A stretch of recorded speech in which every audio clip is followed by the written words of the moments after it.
Mark సువార్త 26th verse నుంచి మనం చూద్దాం ఈ ఉపమానాన్ని. సో దేవుని రాజ్యం ఎలా ఉంది? The kingdom of God is as if a man should scatter seed on the ground.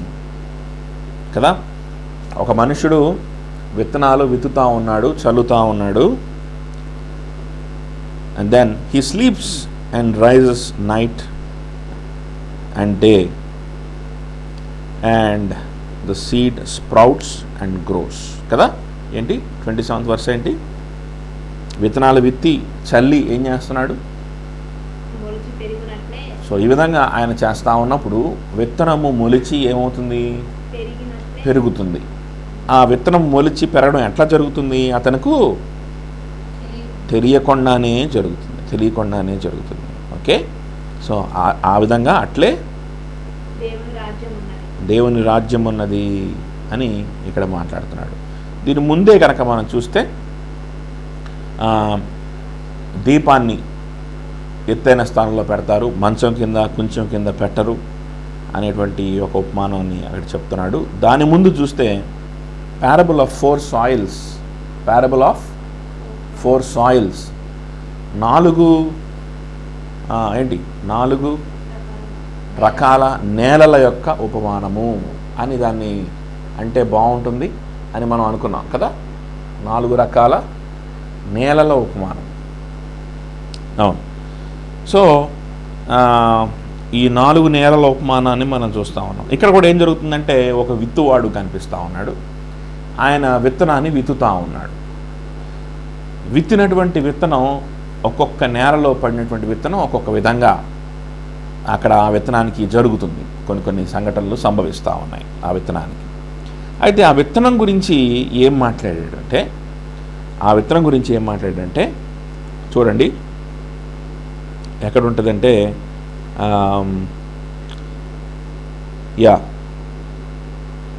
14వ వచనం చూడండి.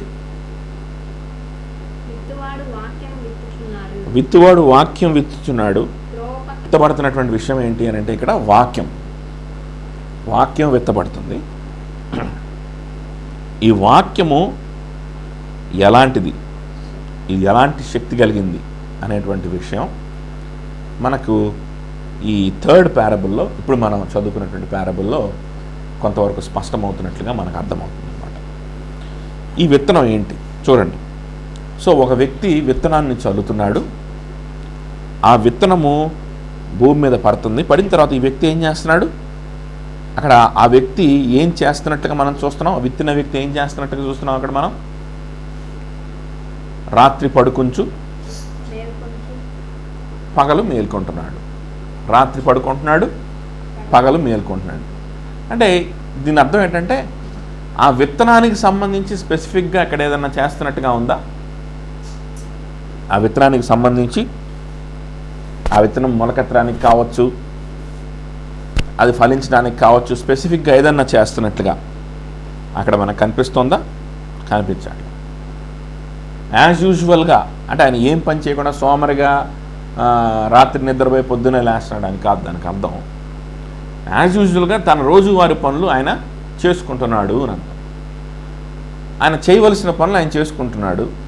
రాత్రి నిద్రపోతున్నాడు, పొద్దునే లెగుస్తున్నాడు. సో విత్తనానికి సంబంధించి స్పెసిఫిక్గా అక్కడ ఏం పని చేయట్లేదు. అయితే విత్తనం ఏమవుతుందంట?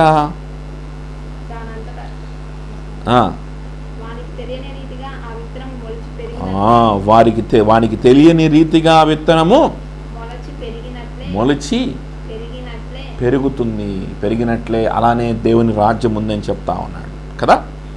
తర్వాత 28 భూమి గురించి మళ్ళీ అక్కడ ఫోకస్ షిఫ్ట్ అవుతుంది. అంటే నేల కదా. సో 4 రకాల నేలల గురించి ముందున్నటువంటి ఉపమానంలో మనం సండే మాట్లాడుకున్నాము. ఈ సండే, పోయిన సండే కాకుండా ఆ పోయిన సండే అది ఉంటుంది ఛానల్లో, కావాలంటే చూడొచ్చు. సో ఆ 4 రకాల సాయిల్స్ ఉపమానాల్లో ఒక రకమైన సాయిల్ ఏంటి, ఒక రకమైన గ్రౌండ్ ఏంటి, అసలు అక్కడ సాయిలే లేదనమాట.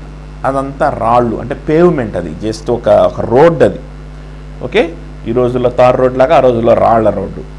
ఆ రాళ్ల రోడ్డు మీద పడితే విత్తనం ఏమన్నా మొలకెత్తుద్దా?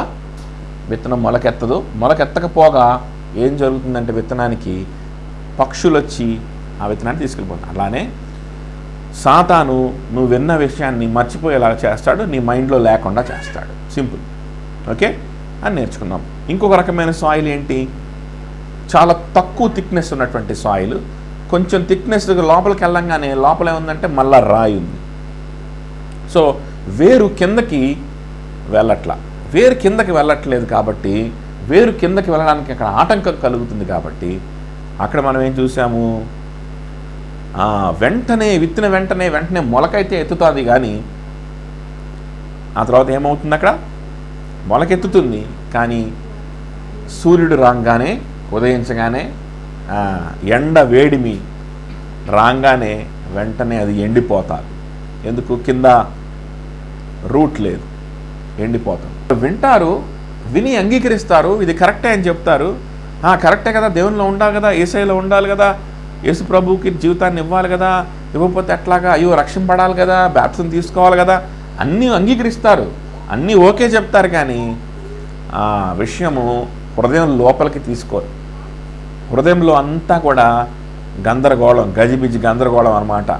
ఫ్రెండ్స్, పనికి మాలిన కబుర్లు, పనికి మాలిన ఆలోచనలు, మనల్ని నష్టంలోకి తీసుకెళ్ళి మన ఆత్మీయ జీవితాన్ని, మన చదువుని అన్నిటినీ కూడా నష్టం చేసేటువంటి రిలేషన్షిప్స్ కదా. ఇలాంటి రకరకాల రిలేషన్షిప్స్ మన హృదయం అంతా నిండిపోయి రకరకాల విగ్రహాలతో నిండిపోయి ఉంటుంది. ఒక్కోసారి పాపంలా కనిపించకపోవచ్చు, ఒక్కోసారి మంచిగానే కనిపించవచ్చు, కానీ అది ఒక్కొక్కసారి వ్యభిచారమే కాకపోవచ్చు, కానీ అది విగ్రహారాధన కావచ్చు కదా. సో దేవునికి ఇవ్వాల్సిన స్థానాన్ని అవన్నీ ఆక్యుపై చేస్తున్నది ఏదైనా సరే అది విగ్రహమే.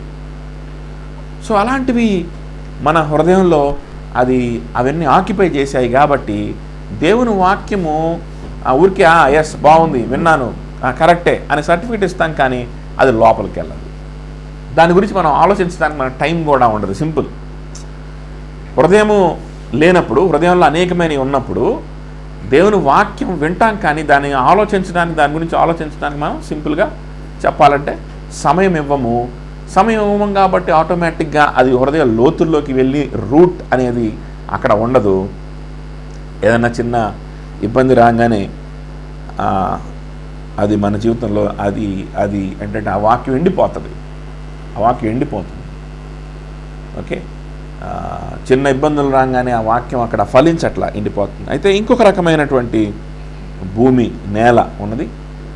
ఆ నేలలో కూడా విత్తనం పడుతుంది, మొలకెత్తుతుంది, కానీ కొంచెంసేపటికి ఏమవుతుందంటే ఆ నేల మీద ఈ విత్తనం ఒకటే కాదు, కొన్ని ముళ్ళ పొదలు కూడా ఉన్నాయి. ఈ ముళ్ళ పొదలు ఏం చేస్తాయంటే ఆ మొక్కని పైకి రానివ్వకుండా అణిచివేస్తున్నాయి అని మనం చూసాం. ఆ ముళ్ళ పొదలు ఏంటో కాదు, ఆ ముళ్ళ పొదలు ఏమని ప్రభు మనకు అక్కడ వివరణ ఇచ్చాడు? 2 విషయాలు కదా, ధనమోసము, ఇంకోటి ఏంటి? 2 విషయాలు ఏంటి మనం అక్కడ ఐహిక విచారాలు కదా, ఐహిక విచారాలు, cares of the world, Ayhika విచారాలు, ధనమోసం. So ఈ విషయాలు మన హృదయంలో మనకు ఉండొచ్చు. మనకి పెద్ద ఎంటర్టైన్మెంట్స్ లేకపోవచ్చు, మనకు పెద్ద friends, relationships, girl friends, boy friends, నాకెవరున్నారు, నాకెవరు లేదు కదా అనుకోవచ్చు, కానీ ఇవైతే ప్రతి హృదయంలో ఈ రోజులో ఉంటున్నాయి అన్నమాట. ప్రతి హృదయంలో ఉంటాయి ఆటోమేటిక్గా. సైతాను వీటిని విత్తుతాడు, ఈ ముళ్ళ పొదల్ని. ఏంటవి?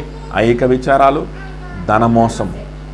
ఐహిక విచారాలు, ధన మోసం. ఈ లోకంలో బ్రతికే శాశ్వతమైన బ్రతుకు, ఈ లోకంలో సక్సెస్ఫుల్గా బ్రతకడమే ఆశీర్వాదం, ఈ లోకంలో సక్సెస్ఫుల్గా ఉండడమే ఆత్మీయ జీవితం, ఈ లోకంలో 10 మంది ముందు మంచి పేరు తెచ్చుకోవడం, మంచి స్థానం తెచ్చుకోవడం, ఇదే సేవ అని ఫిక్స్ అయిపోయేటువంటి మనసు. అలానే ధన మోసము అనంటే ధనము ఉంటేనే ఆశీర్వాదం, ధనము లేకపోతే ఆశీర్వాదం ఏం లేదు, ధనము ఉంటేనే బ్రతుకు, లేకపోతే బ్రతుకు లేదు అనుకోవడం కదా, ధన మోసం.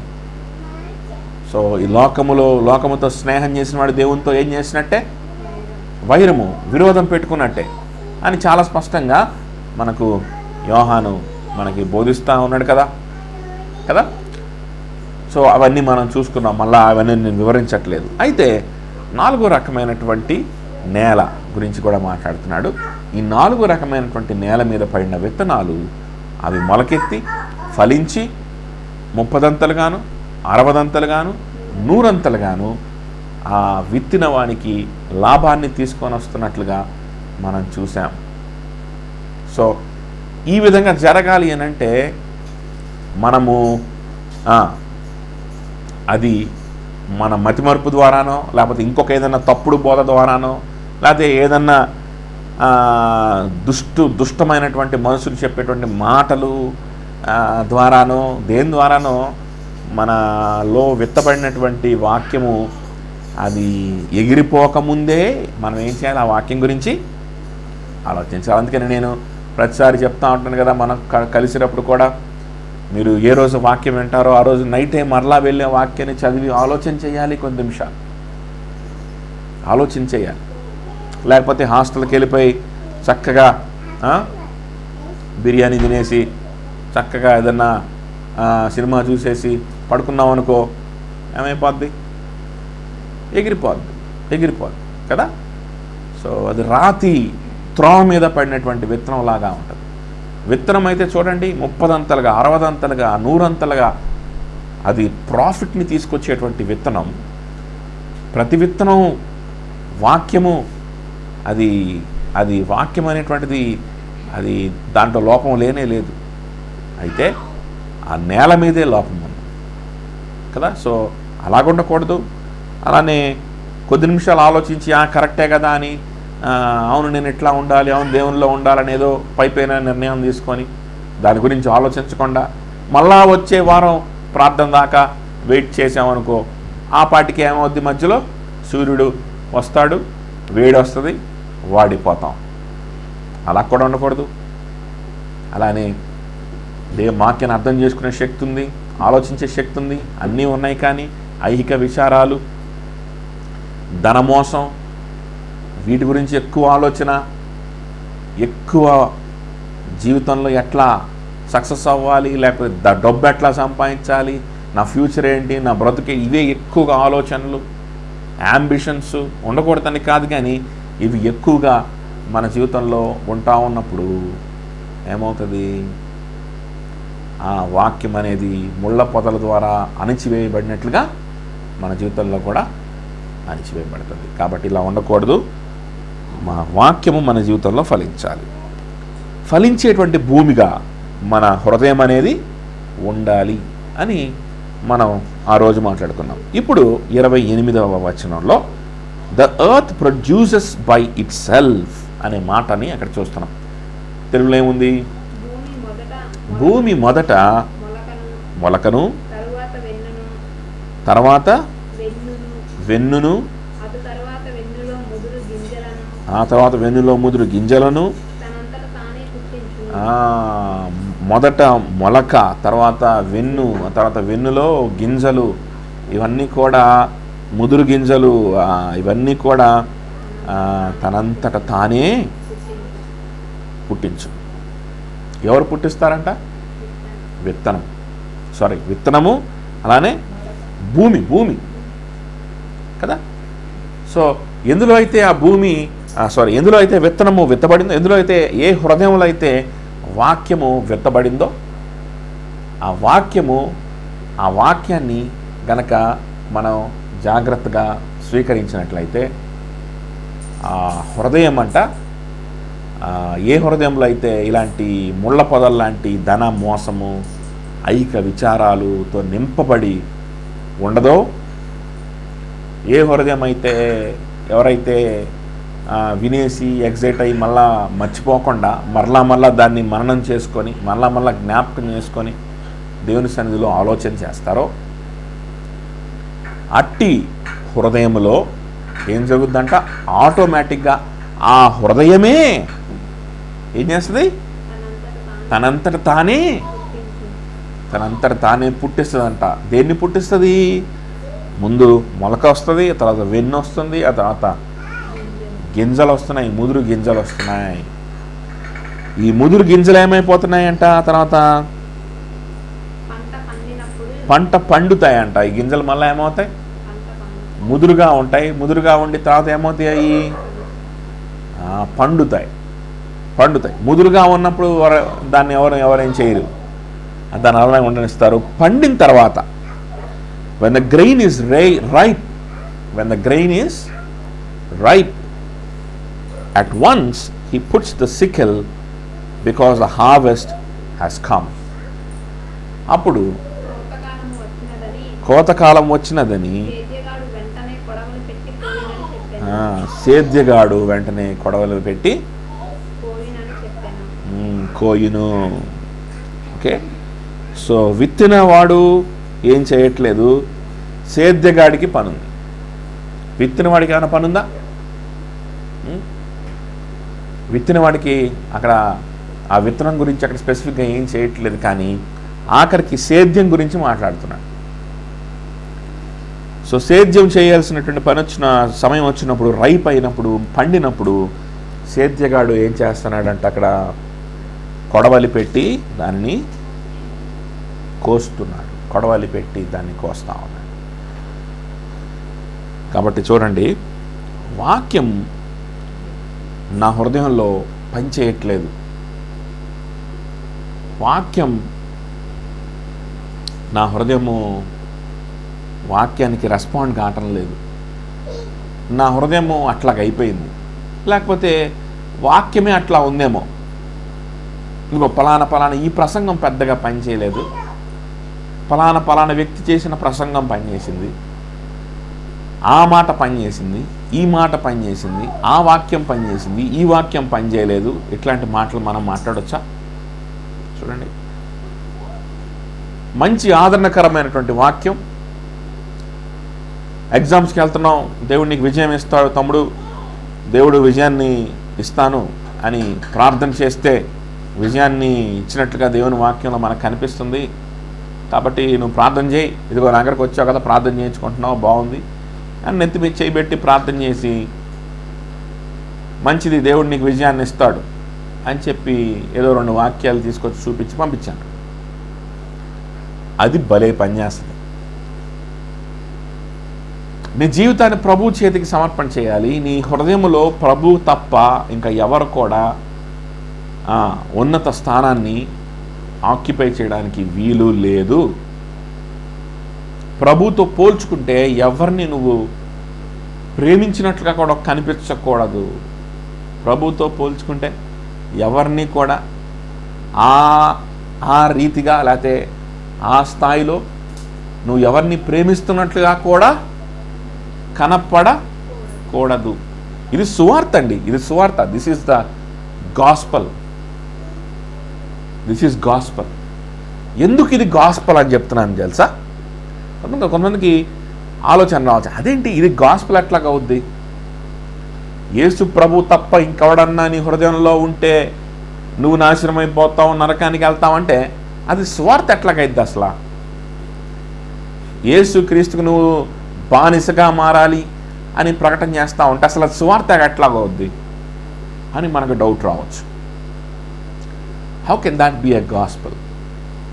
యేసు ప్రభు వారు సొంత మాటల్లోనే చెప్పారు. ఏంటంటే, నీ సొంత ప్రాణమును ఉపేక్షించి, నీ సొంత ప్రాణమును ద్వేషించి నీ సిలువనెత్తుకొని నన్ను వెంబడించనిదే నా శిష్యుడిగా నువ్వు ఉండలేవు. నాకు నీవు పాత్రుడవు కాదు, నాకు నువ్వు సంబంధించిన వాడివి కాదు. This is lordship, this is gospel. ఇది సువార్త. ఇది ఎలా? ఇది సువార్త ఎట్లాగా అవుతుంది? ఇది సువార్తగా ఎట్లాగా అవుతుంది? మరి ఇంత కఠినంగా చెప్తే ఈ వాక్యం ఎట్లా పనిచేస్తుంది? నువ్వు ప్రార్థన చేయి, నువ్వు బ్యాప్టిజం తీసుకో, ఈ సంవత్సరం నువ్వు బ్యాప్టిజం తీసుకో, నెక్స్ట్ సంవత్సరం నీకు ఫస్ట్ క్లాసే అని చెప్పాను అనుకో, అప్పుడు భలే పని చేస్తుంది. ఈ సంవత్సరం నువ్వు బ్యాప్టిజం తీసుకో, నెక్స్ట్ ఇయర్, ఎందుకంటే దేవుని బిడ్డలని దేవుడు ఆశీర్వదిస్తానని వాక్యంలో చెప్పాడు, ఫలింపజేస్తానన్నాడు. కాబట్టి ఈ సంవత్సరం నువ్వు బ్యాప్టిజం తీసుకోమ్మా, నెక్స్ట్ ఇయర్ నెక్స్ట్ ఎగ్జామ్ కల్లా నువ్వు ముందే బ్యాప్టిజం తీసుకోవాలి, తీసుకున్నావో నువ్వెవరో, నీకు ఇంకా ఫస్ట్ క్లాసే, నీకు డిస్టింక్షనే అని చెప్పారనుకో, ఆ వాక్యం బాగా పనిచేస్తుంది. దాన్ని ఏమనొచ్చు? సువార్త అనొచ్చు. కానీ నీ జీవితాన్ని ప్రభు చేతికి ఇవ్వు. ఏ మాత్రం ఇవ్వడంలో నువ్వు నీకు నీవే నీ సొంతగా ఏదన్నా పెట్టుకున్నావా, ఆ ఇవ్వడంలో ఏదన్నా లోపం చేసావా, ఏదన్నా నీ హృదయాన్ని క్రీస్తు కాకుండా క్రీస్తుకి ఇవ్వాల్సిన స్థానాన్ని ఎవరికన్నా ఇచ్చావా, అయిపోయావే, నువ్వు దేవునికి పాత్రుడు కాదంటే అది సువార్త ఎట్లాగవుతుంది? సువార్త ఎట్లాగవుతుంది? సరే, యేసు ప్రభు వారే ప్రకటించిన సువార్తను కూడా చూసాం ఈ మార్కు సువార్తలోనే మనం బిగినింగ్లో కదా. యేసు ప్రభు వారు ఎలా సువార్తను ప్రకటించారు? పశ్చాత్తాపడి సువార్తకు మారు మనస్సు పొంది సువార్తను నమ్మండి. మారు మనస్సు పొంది సువార్తను నమ్మండి. సువార్తకు లోబడ్డం అక్కడ కావాలి, మారు మనస్సు అక్కడ కావాలి కదా, మారు మనసు అక్కడ కావాలి. ఇవన్నీ సువార్తగా ఎట్లాగవుతాయి అని అంటే, ఈ పారబుల్ దానికి ఒక మంచి ఆన్సర్ అన్నమాట. ఎట్లా పనిచేస్తుంది ఇట్లాగా అని అంటే, ఈ పారబుల్ ఒక మంచి ఆన్సర్గా పనిచేస్తుంది. ఏంటి ఎలా ఆన్సర్ చెప్తుందంటే ఈ పారబుల్, సో దేవుని వాక్యం విత్తబడినప్పుడు విత్తినవాడు ఆ విత్తనం కోసం స్పెసిఫిక్గా ఏది కూడా విత్తినవాడు కానీ ఇంకా ఎవడే కానీ ఆ విత్తనం కోసం గాను ఏమీ చెయ్యట్లేదు. ఇది సువార్త. దీన్ని మనస్ఫూర్తిగా అంగీకరించడం ఒక్కటే ఆ భూమి చేయాల్సింది కదా. ఈ విత్తనానికి కొంత చోటు ఇవ్వడం అదొక్కటే కదా భూమి చేయాల్సిన పని, అంతేనా? ఈ సువార్తని విత్తడం, చల్లడం అదొక్కటే కదా విత్తువాడు చేయవలసిన పని. నీ హృదయం ఆ విధంగా ఆ విత్తనానికి చోటిస్తే చాలు, ఆటోమేటిక్గా ఆ విత్తనం ఏమవుతుంది? విత్తిన వాడికి కూడా అర్థం కాని రీతిలో, విత్తిన వాడికి కూడా అర్థం కాని రీతిలో అది ఏమవుతుందంట? తనంతట తానే it sprouts and gross. 27 it sprouts and gross అంటున్నాడు కదా. ఏంటి తెలుగులో ఏం ఉపయోగించారు దానికి? వానికి తెలియని రీతిగా ఆ విత్తనము మొలిచి పెరుగుతుంది. నేను చెప్పచ్చు, ఇదిగో పలానా మీరు పలానా అభిషేక్ ఉన్నాడు, పలానా ఫిలిప్ ఉన్నాడు.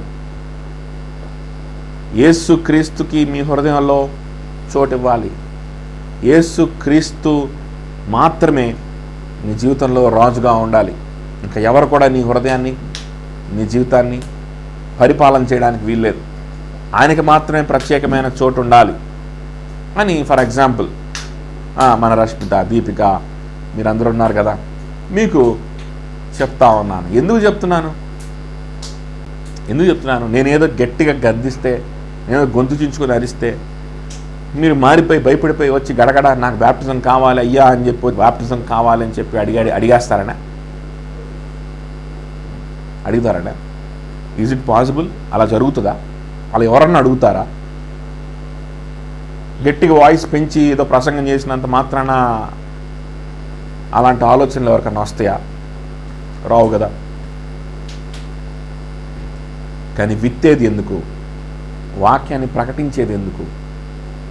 వాక్యంలో ఉన్నది ఉన్నట్లుగా మీ దగ్గర ప్రజెంట్ చేసేది ఎందుకు అని అంటే, ఆ వాక్యానికి మొలకెత్తే, తనంతట తానే మొలకెత్తేటువంటి శక్తి ఆ వాక్యానికి ఉందని నమ్ముతున్నాం కాబట్టి, నా ప్రసంగాన్ని నమ్ముతున్నాను కాబట్టి, నా వాయిస్ని నమ్ముతున్నాను కాబట్టి కాదు. వాక్యానికి తనంతట తానే మొలకెత్తేటువంటి శక్తి ఉన్నదని నమ్ముతున్నాము కాబట్టి, అది మొలకెత్తి మీరు దేవునిలో ఫలించాలని మీరు ప్రాఫిటబుల్గా ఉండాలని ఆశించి మీ గురించి ఆ విధంగా ప్రార్థన చేస్తున్నాం కాబట్టి. అయితే ఇక్కడ నేను చేసేటువంటి పని ఏంటి? మీరు చేసే పని. నేనేదో మిమ్మల్ని పర్సువేట్ చేయలేను, నేనేదో మిమ్మల్ని ప్రలోభ పెట్టలేను, నేనేదో మిమ్మల్ని బలవంత పెట్టలేను. ఇవి ఏవి కూడా నేను చేయలేను. నేను చేసే పనులు కాదు. వాక్యాన్ని విత్తిన వాడు ఏం చేస్తున్నాడు? రాత్రి పడుకుంటూ పొద్దున్నే మేలుకుంటూ ముందుకెళ్ళిపోతున్నాడు జీవితం. ఆ మొక్కకి కాను తను ఏం చేయట్లా. మహా అయితే మంచి వర్షాలు కురవాలనో లేకపోతే ఎందుకో ప్రార్థన చేస్తూ ఉంటాడే, అంతే కదా, అంతే అంతే. అయితే ఇక్కడ మొలకెత్తుతుంది ఎవరు? మొలకెత్తే శక్తి ఎవరిలో ఉంది? విత్తనంలోనే ఉంది. ఆ విత్తనము విత్తేవాడికి సంబంధం లేకుండా మొలకెత్తి, ఏదో నాకేదో మీ మీద ఎక్స్పెక్టేషన్స్ ఉండో, లేకపోతే నేనేదో మిమ్మల్ని ఏదో మార్చాలని, లేకపోతే ఏదో ట్రాన్స్ఫార్మ్ చేయాలని నేను టార్గెట్ పెట్టుకొని మీకు బ్రెయిన్ వాష్ చేస్తే అక్కడ పని అవ్వదు. నేను చేయవలసింది ఏంటంటే వాక్యాన్ని ఉన్నది ఉన్నట్టుగా విత్తడం. నేను అనంటే నేను కావచ్చు, మీతోటి వాక్యాన్ని పంచుకునేటువంటి అక్కోళ్ళు కావచ్చు, ఎవరైనా కావచ్చు.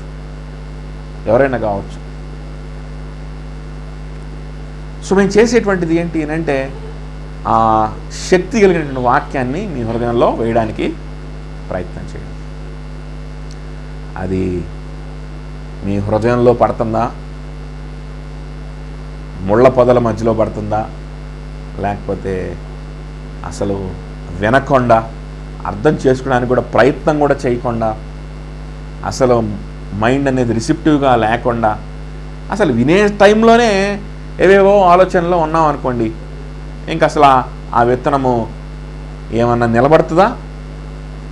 అలాంటి భూమి మీద, అలాంటి హృదయం మీద నిలబడదు. అప్పుడు అది దేనికి సమానం అంటే విత్తనాన్ని ఒక బండ రాయి మీద తారు రోడ్డు మీద వేసిన దాంతో సమానం. ఆ తారు రోడ్డు మీద విత్తనాన్ని ఇట్లా జల్లినామనుకో ఏమవుతుంది? అది ఒక చోట కూడా నిలబడదు. అలా దొల్లుకుంటూ వెళ్ళిపోతూ ఉంటుంది ఎక్కడికో.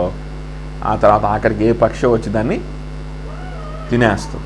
తినేస్తుంది కదా. ఇక్కడ ఏం చెయ్యాలి? నేనేం చేయాలి? మీరేం చేయాలి? ఆలోచన చేయండి. పోనీ మీరైనా చేసేది ఉందా? అమ్మో చాలా చేసేయమని చెప్తున్నారు, అమ్మో చాలా చేయమంటున్నారు, నేనాడు చేసేని. ఏమైనా చేసేది ఏమైనా ఉందా?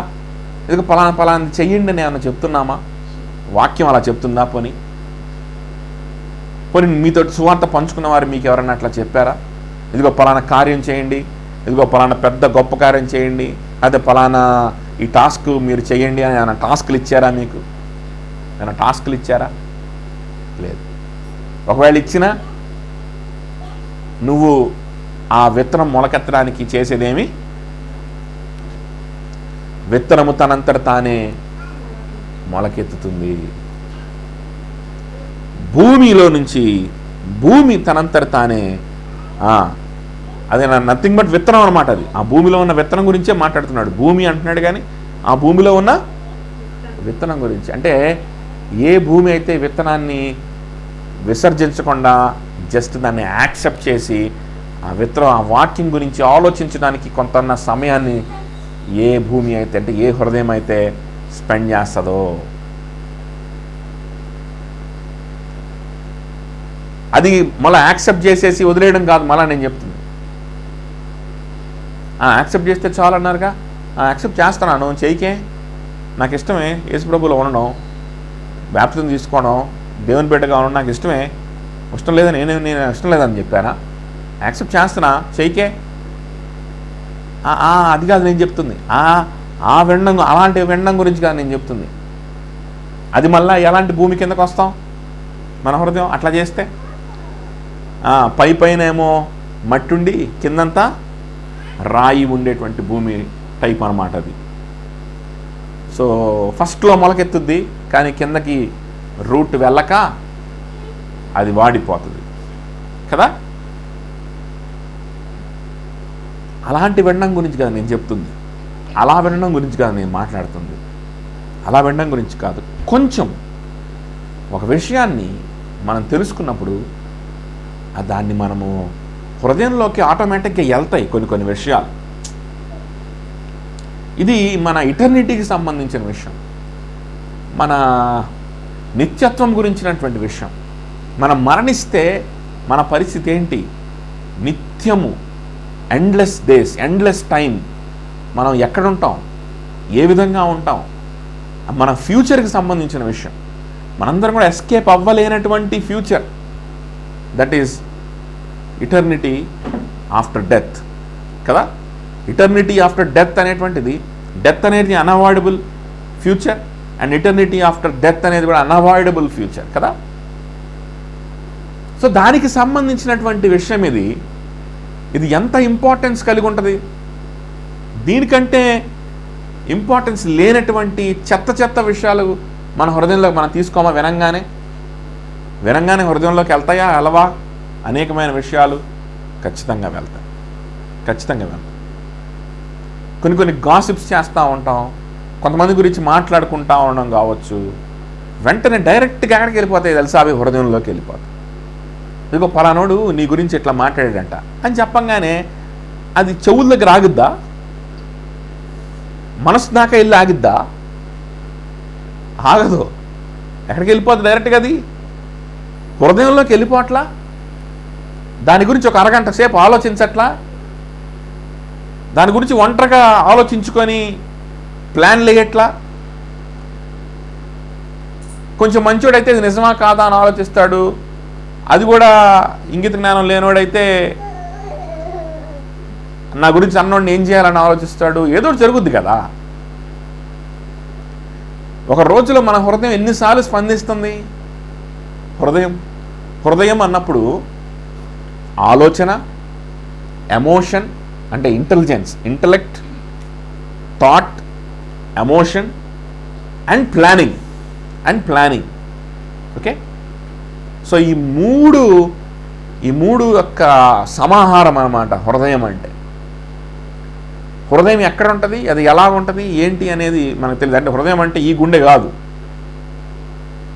హృదయం ఎక్కడ ఉంటుంది, ఎట్లాగుంటుంది అనేది మనకు తెలియదు. కానీ హృదయంలో ఏదన్నా, హృదయాన్ని తాకింది ఏదన్నా అంటే దాని అర్థం ఏంటో తెలుసా? నాలో థాట్స్ని కలిగించింది, నాలో ఎమోషన్స్ని కలిగించింది, ఇంకా కొన్ని విషయాల గురించి డెసిషన్స్ తీసుకోవడానికి, ప్లానింగ్ చేసుకోవడానికి కూడా నాకు మోటివేషన్ ఇచ్చింది అని అర్థం. నా హృదయాన్ని తాకింది అంటే ఒకసారి మీరే లెక్కేసుకోండి, ఒక దినంలో ఎన్ని విషయాలు మన హృదయాన్ని తాకట్లేదు, ఎన్ని విషయాలు మన ఇంటెలిజెన్స్ని, మన ఎమోషన్ని, మన ప్లానింగ్ని, లేకపోతే మన డెసిషన్స్ని ట్రిగర్ చేయట్లేదు. ఎన్ని విషయాలు ట్రిగర్ చేయట్లేదు చూడండి, ఆలోచించేయండి. అవి ఏ విషయాలు? చాలా చాలా చిన్న విషయాలు కదా. నిత్య జీవాన్ని గురించినటువంటి విషయం కంటే గొప్పగా కాదే. అప్పటికప్పుడికే ఒక ఆలోచనలు వచ్చేస్తున్నాయి, అప్పటికప్పుడికే ఆలోచనకు సంబంధించి ఒక ఎమోషన్ వచ్చేస్తుంది, అప్పటికప్పుడికే నిర్ణయాలు వచ్చేస్తాయి, అప్పటికప్పుడికే పని కూడా జరిగిపోద్ది. నీ హృదయాన్ని ఎన్ని విషయాలు తాకుతున్నాయి? నీ హృదయములో పొరపాటు అంటే నీ హృదయానికి ఆలోచించే శక్తి లేకనా? అన్ని విషయాల గురించి ఆలోచించే శక్తి ఉన్నది. కానీ నీ హృదయానికి, నా హృదయానికి ఉన్న రోగం ఏంటో తెలుసా? దేవుని వాక్యం అనే విత్తనం వేస్తే మాత్రం అది రకరకాలుగా ఉంటుందన్నమాట. దేవుని వాక్యం అనే విత్తనాన్ని వేస్తే మాత్రం అది ఒక్కొక్కసారి రాయిలాగా బిహేవ్ చేస్తుంది, ఒక్కొక్కసారి పైన కొంచెం మట్టుండి కిందంతా రాయి ఉండే నేలలాగా బిహేవ్ చేస్తుంది, ఒక్కొక్కసారి ముళ్ళ పొదలను తీసుకొని వస్తుంది. ఇలా రకరకాలుగా బిహేవ్ చేస్తుంది.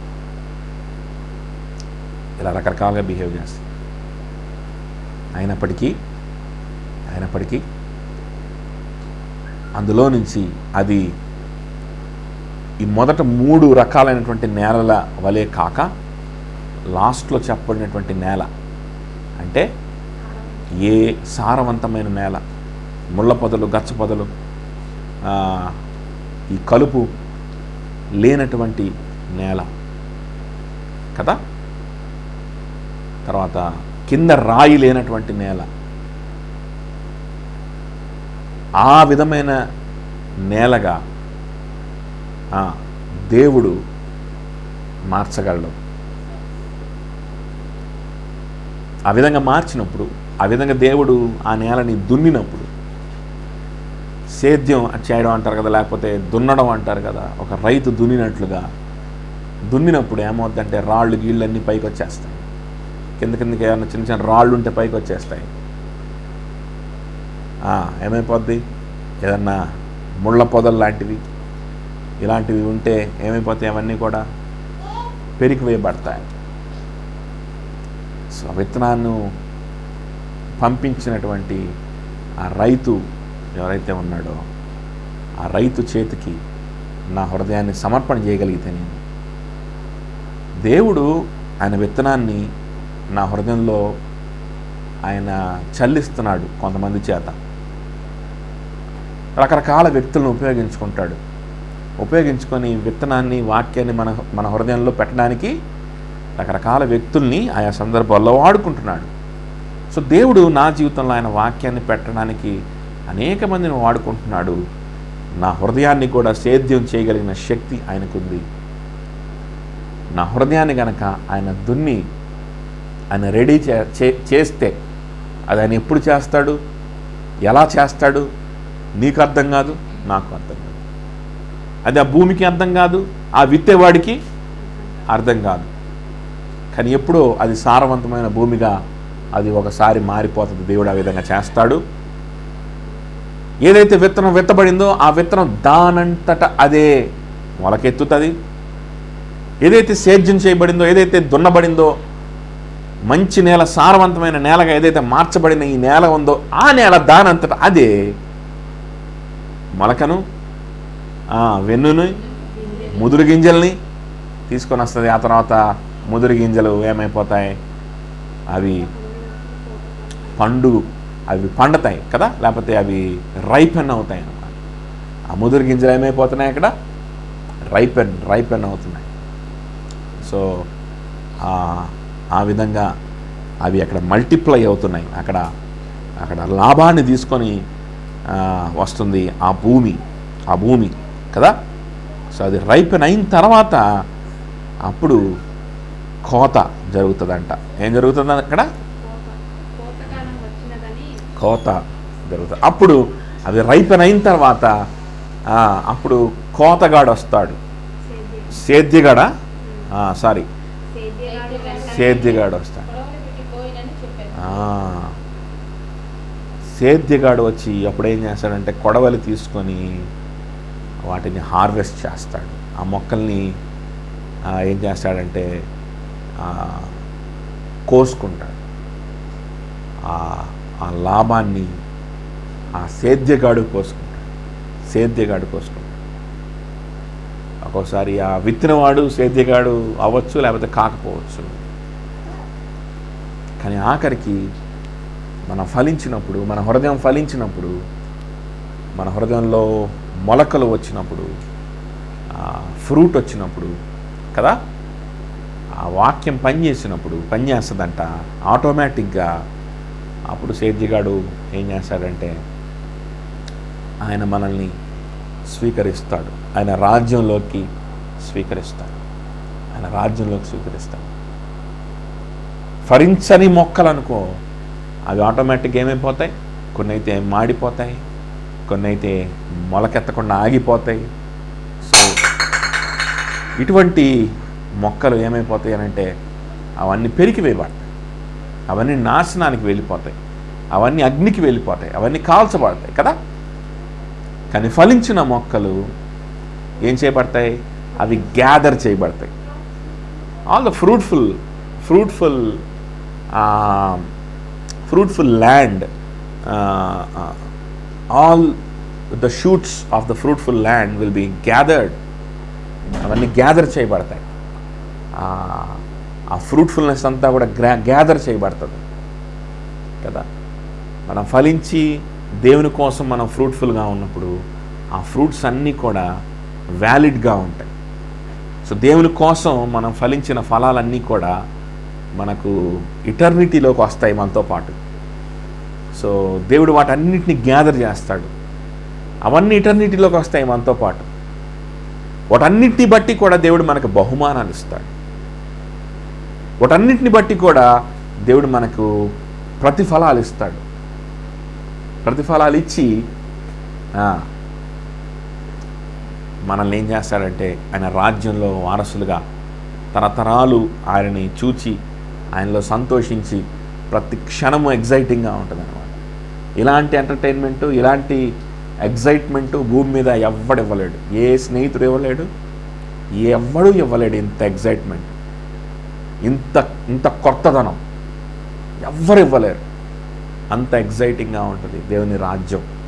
ఎందుకంటే నూతనమైనటువంటి విషయాలు మనకు తెలుస్తూ ఉంటాయి. సృష్టి ఇవన్నీ కూడా మనకి ఈ మైండ్ తోటి ఈ లోకంలో ఉన్నప్పుడు మనం అర్థం చేసుకోలేని విషయాలు, గొప్ప గొప్ప సంగతులు మనకు తెలుస్తూ ఉంటాయి. యేసు ప్రభు దేవుని కుమారుడు ఎలా ఉంటాడో ఆయన ముఖాన్ని మనం చూస్తూ ఉంటాం, ఆరాధిస్తూ ఉంటాం, గంతులు వేస్తూ ఉంటాం, మనము ఆశ్చర్యపోస్తాం. అది ఎన్ని తరాలైనా సరే ఆశ్చర్యమే తప్ప బోర్ అనేది ఉండదు అన్నమాట. పరలోక రాజ్యం అనేది లాక్డౌన్ లాగా ఉంటుంది అనుకోబాకండి. పరలోక రాజ్యం లాక్డౌన్ లాగా ఉండదు. పరలోక రాజ్యం ఎలా ఉంటుందంటే it's an endless treasure to explore and it will excite you every moment without an end. అంతము లేనటువంటి కాలము, అంతము లేని కాలము, మెజర్ లేని కాలం వరకు మనకు ప్రతి క్షణము ఎగ్జైట్మెంట్ ఇస్తుంది, ప్రతి క్షణం కొత్తదనాన్ని ఇస్తుందంటే ఒకసారి ఆలోచన చేయండి ఇంకెట్లా ఉంటుందో. దేవునితో బ్రతుకు అట్లా ఉంటుంది. అది ఈ భూమి మీదే ఇంట్లో తలుపులేసి లాక్డౌన్లో ఉంచినప్పటికీ ప్రతి క్షణం ఎగ్జైట్మెంట్ పొందుకోవాలంటే ఒక్క వస్తువు చాలు. తెలుసా ఏం వస్తువు అది? ఒక వస్తువు చాలు. ప్రతి క్షణం ఎగ్జైట్మెంటే, ప్రతి క్షణం థ్రిల్ అనమాట, మామూలుగా కూడా కాదు. ఒకే ఒక వస్తువు చాలు. ఏది? భూమి మీద ఉన్నప్పుడే. అదేంటది? ఇదిగో ఇది చాలు. ఇది సరిగ్గా చదవడం తెలియాలే కానీ, దీన్ని స్టడీ చేసే మనసు ఉండాలే కానీ ఇది ఒక వస్తువు చాలు. అలాంటిది ఈ వాక్యాన్ని ఇచ్చిన దేవుడే ముఖాముఖిగా మనకు కనిపిస్తే ఇంకెట్లా ఉంటుంది? ఆలోచన చేయండి. సో దేవుని సన్నిధి, దేవుని వాక్యం మనల్ని ఎగ్జైట్ చేసినంతగా, దేవుని వాక్యము, దేవుని సన్నిధి మనల్ని జీవింపజేసినంతగా, నూతన పరిచేంతగా ఏది కూడా మన జీవితంలో పని చేయలేదు. ఆ జీవితం ఎప్పుడు మనకు లభిస్తుంది అని అంటే, మన హృదయం అనే భూమి విత్తబడిన విత్తనాన్ని స్వీకరించి దాన్ని మొలకెత్తించినప్పుడు, మొలకెత్తి ఫలించినప్పుడు ఆ విత్తనం. అయితే మరలా నేను జ్ఞాపకం చేస్తున్నాను, నేను ఫస్ట్ నుంచే జ్ఞాపకం చేస్తూనే ఉన్నాను, ఈ పాయింట్ని మరలా జ్ఞాపకం చేస్తున్నాను. ఈ విత్తనం దానికి అదే మొలకెత్తుతుంది, ఫస్ట్ పాయింట్. రెండవది, ఆ భూమి దానికి అదే ఆ విత్తనాన్ని ఫలింపజేస్తుంది. ఆ విత్తనమే ఆ భూమిని చీల్చుకొని అదొక వృక్షంగానో లేకపోతే ఒక మొక్కగా అది పైకి వస్తుంది. దీనికి నేను చేసింది ఏమీ లేదు, మీరు చేసేది కూడా ఏదీ లేదు. మీరు చేసేది ఏది లేదు, నేను చేసేది కూడా ఏది. కానీ వాక్యం మాత్రం ఏంటి అని అంటే, మారు మనస్సు పొందు, ఇదే వాక్యం. కానీ వాక్యం మాత్రం ఏంటి అని అంటే, యేసు క్రీస్తుకి బానిసగా మారు, ఇదే వాక్యం. కానీ వాక్యం మాత్రం ఏంటంటే, యేసు క్రీస్తు సిలువనెత్తుకొని, నీ సిలువనెత్తుకొని యేసు క్రీస్తుకు నువ్వు బానిసగా మారి ఆయనను మాత్రమే, ఆయనకంటే ఎక్కువగా ఇంకా దేనిని నేను ప్రేమించకూడదని నిర్ణయంతో నువ్వు ముందుకు వెళ్ళడానికి కనీసం నువ్వు స్పందించు ఈ వాక్యానికి. ఇదే వాక్యం ఇదే. వాక్యం విత్తబడతా ఉంటుంది. ఈరోజు మొలకెత్తపోతే రేపు మొలకెత్తుద్దేమో అని వెయిట్ చేస్తే చాలు. నువ్వు ఏదో దినాన్ని ఏమవుద్ది, అది దానికి అదే మొలకెత్తుతుంది. అసలు వాక్యాన్ని విత్తనివ్వట్లేకపోతే అది వేరే విషయం, ఇంకా ఎవడేం చేయలేడు దానికి. కానీ వాక్యం విత్తబడితే మాత్రం ఏదో ఒక రోజు అదేమవుద్ది, మొలకెత్తుతుంది. వాక్యం విత్తబడితే మాత్రం ఏదో రోజు ఏమవుద్ది, భూమిలో నుంచి మొలక బయటికి వస్తుంది. ఆ బయటికి వస్తే మాత్రం ఒకరోజు దేవుడు ఆ ఫ్రూట్స్ అన్నిటికీ ఆయన తీసుకొని ప్రతిఫలము ఆయన ఇచ్చేవాడిగా ఉంటాడు. ఆయన రాజ్యంలోనికి ఆయన స్వీకరించేవాడిగా ఉంటాడు. ఆ ఫ్రూట్స్ అన్నిటిని ఏం చేసేవాడిగా ఉంటాడు, ఆయన స్వీకరిస్తాడు. యేసుక్రీస్తు కోసం, యేసుక్రీస్తుకు నీ జీవితాన్ని ఇచ్చి, ఏవైతే నీ హృదయంలో, నీ జీవితంలో యేసుక్రీస్తు కోసం కొన్ని నిర్ణయాలు తీసుకున్నావో కదా, విత్తనాలు, ముదురు విత్తనాలు పండిన విత్తనాలుగా మారడం కదా, విత్తనాలు రావడం, యేసుక్రీస్తు కోసం ఇంకా కొన్ని నిర్ణయాలను తీసుకోవడం, ఇంకా కొన్ని వాక్యాలని నువ్వు నేర్చుకొని దేవునికి విధేయత చూపించడం, యేసుక్రీస్తు కోసం బ్రతకడం, యేసుక్రీస్తు కోసం బ్రతకడానికి కొన్ని నిర్ణయాలు తీసుకోవడం. చెప్పాను కదా, హృదయాన్ని టచ్ అయితే వెంటనే ఏం యాక్టివేట్ అవుద్ది, మైండ్ యాక్టివేట్ అవుద్ది, ఎమోషన్ యాక్టివేట్ అవుద్ది, ప్లానింగ్ యాక్టివేట్ అవుద్ది, డెసిషన్స్ యాక్టివేట్ అవుతాయి, విల్ పవర్ యాక్టివేట్, దాన్ని విల్ పవర్ అంటారనమాట. ఈ విధంగా దేవుని కోసం ఎప్పుడైతే గింజ వచ్చి, ముదురు గింజ కాస్త పండిన గింజగా మారుతుందో, ఆ గింజలన్నింటినీ ఒక్కటి కూడా పోనివ్వకుండా సేద్యగాడు ఏం చేస్తాడంటే వచ్చి స్వీకరిస్తాడు. ఈ వాక్యము ఫలించడం వల్ల, ఈ వాక్యము మొలకెత్తడం వల్ల వచ్చినటువంటి ఫ్రూట్ నీ జీవితంలో ఏదైనా సరే అది దేవుడు గుర్తిస్తాడు. ఈ వాక్యానికి సంబంధం లేకుండా నేను ఎంత ఫలించానని నువ్వు అనుకున్నా, నేనెంత సాధించానని నువ్వు అనుకున్నా, నేనెంతగా ఏదో నేను సక్సెస్ఫుల్ అయ్యాననో లేకపోతే నేను సాధించాననో నువ్వు ఎంత అనుకున్నా సరే అది దేవుని దృష్టిలో ఏది కూడా కాదు. అది దేవుడు స్వీకరించడు. అది నీతో పాటు ఈ భూమి మీద సమాధిలోకి వెళ్ళాల్సిందే తప్ప, లేకపోతే నువ్వు సంపాదించిన ఆస్తో లేకపోతే నువ్వు సంపాదించిన పేరో అది మరొకడికి అది ఉపయోగపడుద్దే కానీ అది నీకు ఉపయోగపడదు.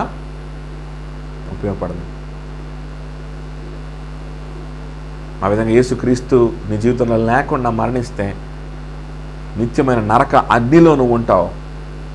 ధనవంతుడు లాజరు ఇద్దరు క్యారెక్టర్స్ని ఉపయోగించి దేవుడు ఒక ఉపమానం చెప్పాడు, ఒక కథ చెప్పాడు. ఆ కథలో ఈ ధనవంతుడు ఆయన విడిచిపెట్టినట్టు ఆయన సంపాదించిన ఆస్తిని అంతా కూడా ఆయన యొక్క స్నేహితులో లేకపోతే అన్నదమ్ములో లేకపోతే కుమారులో ఎవరో ఎంజాయ్ చేస్తూ ఉండొచ్చేమో, కానీ లాజర్ అయితే ఒక్క రూపాయినైనా, ఒక్క సక్సెస్నైనా, ఆయన సంపాదించిన ఒక్క ఘనతనైనా, ఒక్క ట్రోఫీనైనా, లేకపోతే ఒక్క ప్రైజ్నైనా, ఒక్క దేన్నైనా ఆయన తీసుకుని వెళ్ళాడా పాతాళంలోకి? లేదు. ఆయన ఒక్కడే వెళ్ళాడు పాతాళంలో. ఆయన నరక యాతన పడతా ఉన్నాడు. ఆయన అగ్నిగుండములో ఆయన నశించిపోతా ఉన్నాడు కదా ఆ ధనవంతుడు. అవును. కానీ మన హృదయంలో గనక ఈ వాక్యము ఫలిస్తే, ఈ వాక్యం పడి అది దానంతట అదే ఫలిస్తే, దానంతట అదే భూమిలో నుంచి మొలకొచ్చినట్లుగా అది వస్తే, ముదురు గింజలు పండితే ఆ గింజల్ని, ఆ డెసిషన్స్ని దేవుని కోసం, వాక్యం మొలకెత్తడం వల్ల వచ్చినటువంటి డెసిషన్స్ అవి ఎంత చిన్న డెసిషన్స్గా మనుషులు కనిపించవచ్చు, చిన్న డెసిషన్స్గా మనుషులకు కనిపించవచ్చు కదా. కొంతమంది మన సహోదరులు అన్యజనుల విగ్రహారాధన చేసేటువంటి కుటుంబంలో నుంచి రక్షింపబడిన వారు ఉన్నారు. వాక్యం కోసం వారు కొన్ని నిర్ణయాలు తీసుకుంటా ఉన్నారు. విగ్రహారాధన చేయకుండా వారి కుటుంబాల్లో వారి తల్లిదండ్రులకు సర్ది చెప్పుకొని తిట్టించుకున్నా, కొట్టించుకున్నా వారి మధ్యలోనే ఉంటూ వారికి ఏదో విధంగా చెప్పుకుంటూ విశ్వాసాన్ని మాత్రం విడిచిపెట్టకుండా ముందుకెళ్తున్నటువంటి మన సహోదరులు ఉన్నారు. సో వారు తీసుకున్నటువంటి నిర్ణయాలు, నేను విగ్రహారాధన చేయకూడదు, నేను విగ్రహాలకు అర్పించినవి తినకూడదు, నా కుటుంబం దేవుని తెలుసుకోవాలి, కానీ నేను నా కుటుంబం యొక్క పద్ధతుల్లో నేను ఉండకూడదు అని తీసుకున్న చిన్న చిన్న నిర్ణయాలు చాలా చిన్నవిగా మనుషుల దృష్టిలో కనిపించవచ్చు. నేను దేవునిలో ఉండాలి అని అంటే, నేను ఇంకా దేవునికి దగ్గర అవ్వాలి అని అంటే, నేను ఇంకా ఇట్లాంటి వాక్యాలు ఎన్నో నేను నేర్చుకోవాలి అని అంటే, నేను ఒక మంచి ఫెలోషిప్లో ఉండాలి, నేను ఒక మంచి స్థానిక సంఘంలో సభ్యుడిగా ఉండాలి, సభ్యురాలుగా ఉండాలి.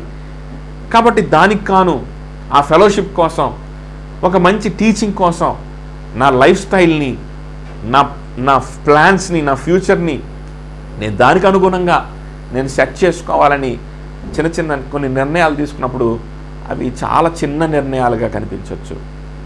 వాటి వల్ల ఘనత రాకపోగా తిట్లు రావచ్చు, ఘనత రాకపోగా పర్సిక్యూషన్ రావచ్చు. కానీ ఆ విత్తనాలే ఒక్కటి కూడా పోనివ్వకుండా సేద్యగాడు స్వీకరించబోతున్నాడు. ఇలాంటి నిర్ణయాలు ఒక్కటి కూడా పోకుండా అవి నీ వెంట వస్తాయి. నువ్వు మరణించినప్పుడు, సేద్యగాడు వచ్చినప్పుడు, దేవుడు ప్రత్యక్షమైనప్పుడు, దేవుని రాకడ వచ్చిన సమయంలో, దేవుని నువ్వు సంధించే అలా కలుసుకున్నటువంటి ఆ సమయంలో ఈ గింజలు ఒక్కటి కూడా పోనివ్వకుండా ఆయన ఏం చేస్తాడు? స్వీకరించబోతున్నాడు. వాటన్నిటినీ ఆయన ప్రెషియస్గా స్వీకరించబోతున్నాడు. నా బిడ్డ నా కోసం తీసుకున్నటువంటి నిర్ణయం అది చిన్న ఒక ఫ్రెండ్షిప్ని, దేవుడి నుంచి నిన్ను దూరం చేసేటువంటి, లేకపోతే నీ పరిశుద్ధతని కోల్పోయేలాగా చేసేటువంటి ఒక చిన్న ఫ్రెండ్షిప్ కావచ్చు, రిలేషన్షిప్ కావచ్చు, దాన్ని మానేయడం. అది మనుషుల దృష్టికి చాలా చిన్నగా కనిపించవచ్చు. అది మనుషుల దృష్టికి అది ఒక్కొక్కసారి అది క్రూరంగా కూడా కనిపించవచ్చు. కానీ దేవుడు ఏం చేస్తాడు? నా కోసం నా బిడ్డ నా వాక్యాన్ని విత్తేలాగా నేను చేసినప్పుడు ఆ వాక్యము ఫలించడం ద్వారా ఈ వ్యక్తి హృదయంలో వచ్చినటువంటి నిర్ణయం. కాబట్టి ఇది నాకు చాలా ప్రెషస్ అని ఆ చిన్న నిర్ణయాన్ని కూడా ఏం చేస్తాడంట? దేవుడు స్వీకరిస్తాడంట. స్వీకరించి దానికి తగిన ప్రతిఫలము దేవుడు ఇస్తాడు. ఇదిగో ప్రతిఫలము నా దగ్గర ఉంది, నేను ప్రతి వ్యక్తికి తగిన ప్రతిఫలం నేను ఇవ్వడానికి నేను వస్తున్నానని దేవుడు మనకు సెలవిస్తూ ఉన్నాడు. కాబట్టి దేవుని విత్తనాల్ని విత్తనిద్దామా వద్దా? మీరే డెసిషన్ తీసుకోండి. దేవుని విత్తనాలు విత్తబడేటువంటి ఆ విత్తువానికి అందుబాటులో ఉన్నామా వద్దా? అంటే ఏదైనా నాకు అందుబాటులో ఉండమని కాదు, దేవుని వాక్యానికి, విత్తనానికి. సరే, విత్తువాన్ని పక్కన పెట్టేసేయండి, విత్తువాడికి ఏ రోల్ లేదు అక్కడ, తీసి పక్కన పెట్టేయండి. విత్తనానికి, విత్తనాలు వెదజల్లేటువంటి ఆ ప్రక్రియకి మనం దగ్గరగా ఉండాలా? లేకపోతే దీనివల్ల ఏం ఉపయోగంలే, ఇది నాలో పని చేస్తుందో పని చేయదోలే, ఎప్పటికి పని చేయాలే, నేను ఎప్పటికి మారాలే అనే ఆలోచనలతోటి అసలు విత్తనాలకి దూరంగా ఉంటున్నామా? వాక్యానికి అసలు దూరంగా ఉంటున్నామా? ఇటువంటి కూడికలకి అసలు దూరంగా ఉంటున్నామా? Is it a wise thing to do? అది తెలివైన పనేనా? ఏది తెలివైన పని మీరే ఆలోచన చేయండి.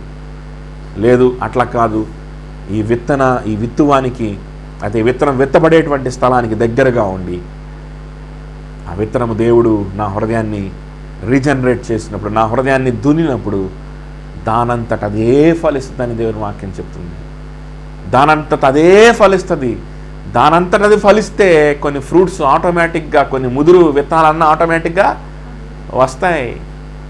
మొలకొస్తుంది, వెన్ను వస్తుంది, ముదురు విత్తనాలు వస్తాయి, ఆటోమేటిక్గా వచ్చేస్తాయి. It will sprout and it will shoot.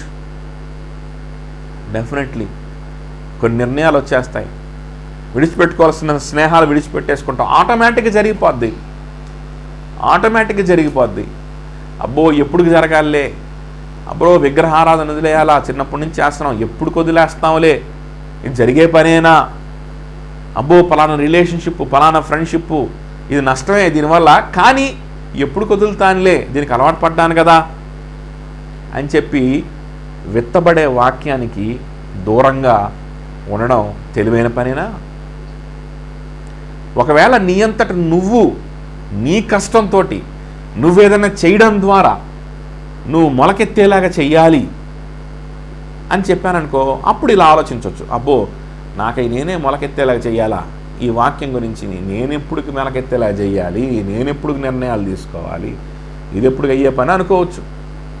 లేదా విత్తేవాడి చేతిలో ఉంది అన్నాను అనుకో, అప్పుడు అబ్బో నాకు ఎక్కేలాగా చెప్పేవాడు ఎవడు దొరుకుతాడు, ఎప్పుడు అవుద్ది అని చెప్పి అనుకోవచ్చు. కానీ ఇది సువార్త ఎందుకు అయిందో చెప్పమంటారా? ఇది సువార్త ఎందుకయిందంటే,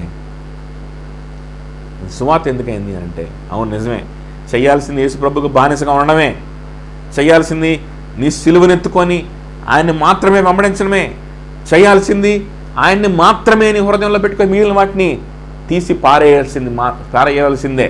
నువ్వు చేయాల్సిన పనులు అవే. దానికంటే nothing less than that, nothing less than that. You have to do that in order to be a Christian, in order to get eternal life, but it will happen on its own. This is the good news. The seed will sprout on its own. The earth will bring forth on its own. This is the good news. This is the good news. The seed is capable. What is this seed? The gospel of the cross. Christ died for the sinners. Christ died for the sinners in order to create this fruit, this seed. ఈ విత్తనాన్ని తయారు చేయడానికి, ఈ విత్తనాన్ని విత్తనం అనే ప్రాసెస్ని start చేయడానికి యేసుక్రీస్తు పాపుల నిమిత్తము, ఇంకనూ మనం పాపులుగా ఉండగానే ఆయన సిలువలో మరణించాడు. ఈ సువార్త అనే విత్తనం ఆయన ఆ సిలువలో తయారు చేశాడు. ఈ సువార్త అనే విత్తనము ఏమవుతుంది, అక్కడ విత్తబడతా ఉంది. ఆ సిలువలో శక్తి ఉంది.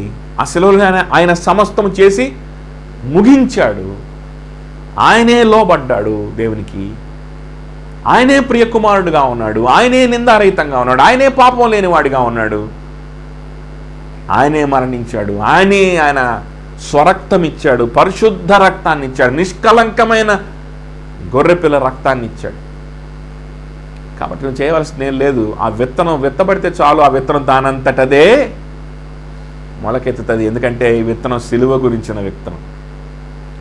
సమస్తము యేసు ప్రభు చేసి ముగించాడు. ఎక్కడైతే చేసి ముగించాడో ఆ సిలువకు సంబంధించిన విత్తనం. నువ్వు చేసేదేమీ లేదు, విత్తేవాడు చేసేదేమీ లేదు. ఆటోమేటిక్గా నేనేనా ఇన్ని నిర్ణయాలు తీసుకున్నాను, నేనేనా ఇన్ని విషయాల్లో ముందుకు వస్తున్నాను, నేనేనా నా హృదయమేనా ఇలా మారిపోయింది, నేనేనా ఇలా ఆలోచిస్తున్నానని మనకై మనమే ఆశ్చర్యపోయే విధంగా దేవుడు కార్యం చేస్తాడు. ఆ విత్తనం ఆ విధంగా మొలకెత్తుతుంది దానంతటా అదే. ఆ విధంగా మొలకెత్తింది కాబట్టి ఇక్కడ మన మధ్యలో కొంతమంది విగ్రహారాధన చేసే కుటుంబాల నుంచి రక్షింపబడిన వాళ్ళు ఉన్నారు. ఆ విధంగా అది మొలకెత్తింది కాబట్టే కొన్ని శ్రమలు అనుభవించైనా సరే ప్రభు కోసం, ప్రభుకి సాక్షిగా బ్రతకాలనుకునేవారు మన సంఘములో ఉన్నారు. ఇది ఎలా చేశారు? వాళ్ళ సొంత శక్తి కాదు, వాక్యం చెప్పేవాడి శక్తి కాదు, ఆ విత్తనంలో ఉన్న శక్తి, ఆ భూమిని ఆ విధంగా సిద్ధపరిచిన సేద్యగాడిలో ఉన్న శక్తి. ఎంత సులువైన సువార్తిది, ఇంత సులువుగా ఉంది ఇక్కడ ప్రాసెస్. అందుకనే దీని సువార్త అన్నారు. అవుట్కమ్ చాలా డైనమిక్గానే ఉంది, కానీ సువార్త సులువైన. కానీ ఎలా జరుగుద్ది అంటే చాలా సులువుగా జరుగుద్ది. అమ్మో ఆయనకి లోబడాలా, ఆయనకే హృదయం అంతా ఇచ్చేయాలా, ఇది ఎలా జరుగుద్ది? సులువుగానే జరుగుద్ది. అమ్మో ఆయనతో పోల్చుకుంటే మిగిలిన వారిని తల్లైనా తండ్రైనా సొంత ప్రాణాన్నైనా ద్వేషించినట్లు ఉండాలా? అమ్మో ఇది సాధ్యపడుద్దా? సాధ్యపడుద్ది, అది కూడా సులువుగానే సాధ్యపడుద్ది. అమ్మో నా సొంత సిలువను ఎత్తుకొని సువార్త ప్రకటించడానికి ముందుకెళ్ళాలా, ఆయన్ని వెంబడించాలా, ఆయన అడుగుజాడల్లోనే ముందుకెళ్ళాలా. రోల్ మోడల్ ఎవరు ఇక్కడ? ఎవరు అడుగుజాడల్లో ముందుకెళ్ళాలి? ఎవరు వెంబడించాలి? సిలువను ఎత్తుకొని ఆయన్ని వెంబడించాలి. ఆయన వెంబడించాలా. మంచి సక్సెస్ఫుల్గా ఉన్నటువంటి ఏ డాక్టర్నో వెంబడించమంటే, ఎవరినో వెంబడించమంటే వెంబడిస్తాం. యేసు ప్రభువుని వెంబడించమంటే ఏముందని వెంబడిస్తాం, ఆయనలో ఏం సాధించాడని వెంబడిస్తాం. శ్రమలు అనుభవించాడు, నిందలు పాలయ్యాడు, ఏం సంపాదించాడని వెంబడిస్తాం. ఇది సాధ్యపడుతుందా? నా జీవితంలో జరిగే పనేనా? దేవుడు అనుకుంటే జరుగుద్ది. ఈ విత్తనం విత్తబడి అది ఫలిస్తే జరుగుద్ది. అది కూడా ఎలా జరుగుద్దో తెలుసా? నీ ప్రమేయం లేకుండానే జరుగుద్ది. అది కూడా ఎలా జరుగుతుందో తెలుసా? నా ప్రమేయం లేకుండానే జరుగుద్ది. తనంతట తానే విత్తనము ఫలిస్తుంది, తనంతట తానే భూమి మొక్కల్ని బయటికి ఇస్తుంది. ఇది ఈ స్టోరీలో ఎక్కడ కూడా మన ప్రమేయం లేదు కాబట్టి దాన్ని సువార్త అన్నారు. దాన్ని సువార్త. ఆయనే విత్తనాన్ని తయారు చేశాడు, ఆయనే విత్తనం వేస్తున్నాడు, ఆయనే మొలకెత్తేలాగా మన హృదయాన్ని చేస్తున్నాడు. అది మొలకెత్తిన తర్వాత ఆయనే స్వీకరిస్తున్నాడు. ఆయనే స్వీకరిస్తున్నాడు. ఎవరిలో అయితే విత్తనం మొలకెత్తిందో వారందరినీ కూడా ఖచ్చితంగా ఆయన ఏం చేస్తాడు? స్వీకరిస్తాడు. పర్సీవియరెన్స్ ఆఫ్ ద సెయింట్స్. ఆయన స్వీకరిస్తాడు. ఇంత గొప్ప ప్రజెంట్, ఇంత గొప్ప ఫ్యూచర్ మన ప్రమేయం లేకుండా మనకి ఇవ్వబడుతుంది. ఇది సువార్త కాదా? ఇది కఠినమైన బోధ. దీన్ని సువార్త అనకూడదా? దీన్ని సువార్తగా మార్చడానికి దీన్ని షుగర్ కోటింగ్ అయ్యాలా? అవసరం లేదు. మీకు ఎంత కఠినంగా ఉంటే అంత కఠినంగానే విత్తుతాం, దానిపైన అది చేసుకుంటుంది. కాబట్టి మీ జీవితాల్లో కూడా దేవుడు అట్టి కార్యాన్ని చేయడానికి సిద్ధంగా ఉన్నాడు. మీ జీవితాల్లో కూడా ఆ విధంగా మొలకెత్తడానికి ఈ సువార్త అనే విత్తనం సిద్ధంగా ఉంది. విత్తబడే స్థలంకు మీరు దగ్గరగా ఉండడమే మీరు చేయాల్సింది. ఆ విధంగా దేవుడు మీ జీవితంలో కూడా మా అందరి జీవితాల్లో చేసిన అద్భుత కార్యాలు చేయాలని ఇష్టపడుతున్నాం. మరి ముఖ్యంగా ఈరోజు మెసేజ్ అంతా కూడా ఎవరి కోసము అని అంటే, దేవునికి దూరంగా ఉన్న వారి కోసం.